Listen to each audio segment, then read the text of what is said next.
ಒಂದು ವರ್ಷದಲ್ಲಿ ಮಧುಗಿರಿ ಪಟ್ಟಣದ ಅಭಿವೃದ್ಧಿಯನ್ನು ರಾಜ್ಯಕ್ಕೆ ಮಾದರಿಯಾಗಿ ಮಾಡಲಾಗುವುದು. ಇದಕ್ಕೆ ಅಧಿಕಾರಿಗಳು ಹಾಗೂ ಸ್ಥಳೀಯ ಜನಪ್ರತಿನಿಧಿಗಳ ಸಹಕಾರ ಅಗತ್ಯ ಎಂದು ವಿಧಾನ ಪರಿಷತ್ ಸದಸ್ಯ ಆರ್ ರಾಜೇಂದ್ರ ತಿಳಿಸಿದರು. ಪಟ್ಟಣದ ಡ್ಯೂಮ್ ಲೈಟ್ ವೃತ್ತದಲ್ಲಿ ಅಮೃತ್ 2.0 ಯೋಜನೆಯಡಿ ಸುಮಾರು 40 ಕೋಟಿ ವೆಚ್ಚದ ಕುಡಿಯುವ ನೀರು ಸರಬರಾಜು ಕಾಮಗಾರಿಗೆ ಚಾಲನೆ ನೀಡಿ ಮಾತನಾಡಿದ ಅವರು, ಸಾರ್ವಜನಿಕರಿಗೆ ತೊಂದರೆ ಆಗದಂತೆ ಗುಣಮಟ್ಟದ ಕಾಮಗಾರಿ ಪೂರ್ಣಗೊಳಿಸಿಕೊಡಬೇಕೆಂದು ಗುತ್ತಿಗೆದಾರರಿಗೆ ಸೂಚಿಸಿದರು. ಇಡೀ ಜಿಲ್ಲೆ, ಇಡೀ ರಾಜ್ಯ ನೋಡುವಂತ ಒಂದು ಪಟ್ಟಣವನ್ನು ಮಾಡೋದಕ್ಕೆ ನಮ್ಮ ಪುರಸಭೆಯ ಅಧ್ಯಕ್ಷರು ಮತ್ತೆ ಸದಸ್ಯರುಗಳು ಮತ್ತೆ ಅಧಿಕಾರಿಗಳು ಮತ್ತೆ ಈ ನಗರದಲ್ಲಿರುವಂತ ಎಲ್ಲ ನಾಗರಿಕರುಗಳನ್ನ ನಾನು ವಿನಂತಿಯನ್ನು ಮಾಡ್ಕೊಳ್ಳುವಂಥದ್ದು, ಏನೆಲ್ಲ ಕೆಲಸಗಳು ನಾವು ಮನೆ ಶಾಸಕರು ಮಾಡ್ತಾ ಇದ್ದಾರೆ ಅದಕ್ಕೆ ನಿಮ್ಮ ಸಹಕಾರನೂ ಬೇಕು.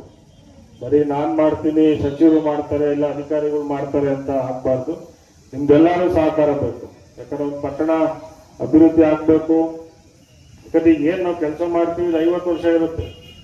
ಈಗ ಏನು ಅಮೃತ್ 2 ಮಾಡ್ತಾ ಇದೀವಿ, ಇದು ಕನಿಷ್ಠ 30 ವರ್ಷದ ಕಾರ್ಯಕ್ರಮ. ಇದು 30 ವರ್ಷದೊಳಗಡೆ ತಿರ್ಗಾ ನಾವು ಇದನ್ನೇನು ಕಿತ್ತಾಕಿ ಹೊಸದಾಗಿ ಮಾಡುವಂಥದ್ದಲ್ಲ.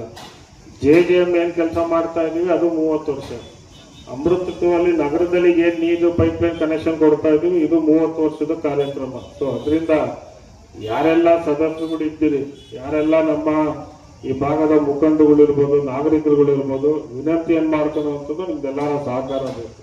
ಸಹಕಾರ ಕೊಟ್ರೆ ಈ ಕೆಲಸನೂ ಅತಿ ಶೀಘ್ರವಾಗಿ ಪ್ರಾರಂಭ ಆಗೋದು ಮತ್ತೆ ಮುಗಿಯುವಂಥದ್ದು. ಮತ್ತೆ ಏನೆಲ್ಲ ಸಣ್ಣ ಪುಟ್ಟ ಸಮಸ್ಯೆಗಳು ಬಂದ್ರೆ ಖಂಡಿತವಾಗೂ ಗಮನಕ್ಕೆ ತನ್ನಿ. ಯಾಕಂದ್ರೆ ಎಲ್ಲ ಸದಸ್ಯರುಗಳು ಇಲ್ಲಿ ವೇದಿಕೆ ಮೇಲೆ ಕೂತಿರುವಂಥದ್ದು, ಏನಾದ್ರು ಸಮಸ್ಯೆಗಳು ಬಂದ್ರೆ ಖಂಡಿತವಾಗೂ ನನಗೂ ಎಲ್ಲ ಮಾನ್ಯ ಸಚಿವರಿಗೂ ಗಮನಕ್ಕೆ ತಂದ್ರೆ ಅದನ್ನ ಇತ್ಯರ್ಥ ಮಾಡೋಣ.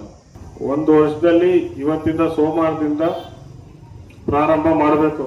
ನೀವೇನು ಪ್ಲಾನ್ ಕೊಟ್ಟಿದ್ರಿ ಆ ಪ್ಲಾನ್ ರೀತಿಯಲ್ಲಿ ನಾನು ಎಲ್ಲಿ ಪ್ರಾರಂಭ ಮಾಡಬೇಕು ಅಂತ ಹೇಳಿದೀನಿ ಅಲ್ಲಿ ಪ್ರಾರಂಭ ಮಾಡಬೇಕು.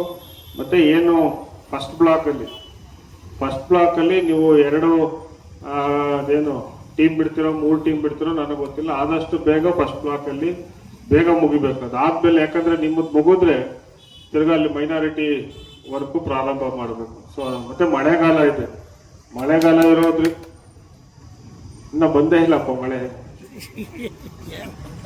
ನೀವು ಎಲ್ಲಿ ರಸ್ತೆ ಗುಂಡಿ ತೆಗಿತೀರಿ ಪೈಪ್ ಆದ್ಮೇಲೆ ತಿರುಗಿ ಕರೆಕ್ಟಾಗಿ ಮಣ್ಣು ಹಾಕಿ ಮುಚ್ಚಬೇಕು.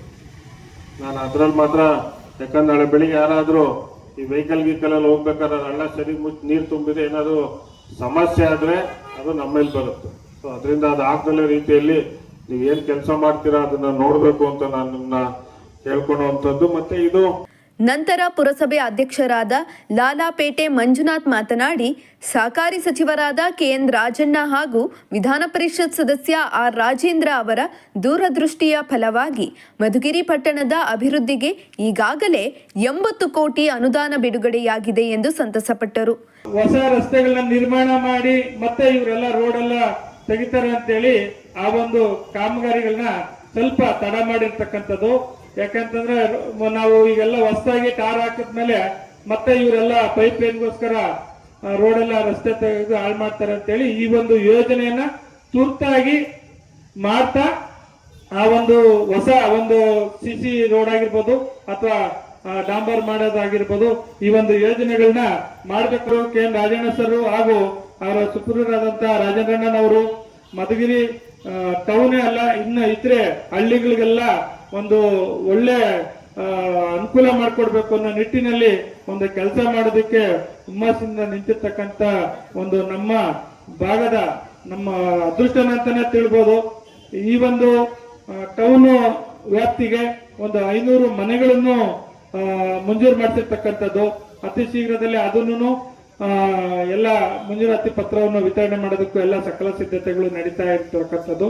ಹೀಗೆ ಹಲವಾರು ಕಾರ್ಯಕ್ರಮಗಳು ಮಾಡಿ ನಮ್ಮ ಪುರಸಭೆ ವ್ಯಾಪ್ತಿಯ ಮಧುಗಿರಿ ಪಟ್ಟಣವನ್ನು ಸುಂದರ ಮಧುಗಿರಿಯನ್ನು ಮಾಡೋದಕ್ಕೆ ಪಣ ತೊಟ್ಟಿರ್ತಕ್ಕಂಥ ನಮ್ಮ ಶಾಸಕರು, ಸಚಿವರು ರಾಜಣ್ಣ ಸರ್ಗೂ ನನ್ನ ತುಂಬ ಹೃದಯದ ಧನ್ಯವಾದಗಳನ್ನು ತಿಳಿಸ್ತಾ ಇನ್ನು ಕಾರ್ಯಕ್ರಮದಲ್ಲಿ ಪುರಸಭೆ ಉಪಾಧ್ಯಕ್ಷರಾದ ಸುಜಾತ ಶಂಕರ್ ನಾರಾಯಣ್, ಉಪವಿಭಾಗಾಧಿಕಾರಿ ಗೋಟೂರು ಶಿವಪ್ಪ, ಪುರಸಭೆ ಸದಸ್ಯರಾದ ಅಲೀಂ ಸೇರಿದಂತೆ ಹಲವು ಮುಖಂಡರು, ಅಧಿಕಾರಿಗಳು ಉಪಸ್ಥಿತರಿದ್ದರು.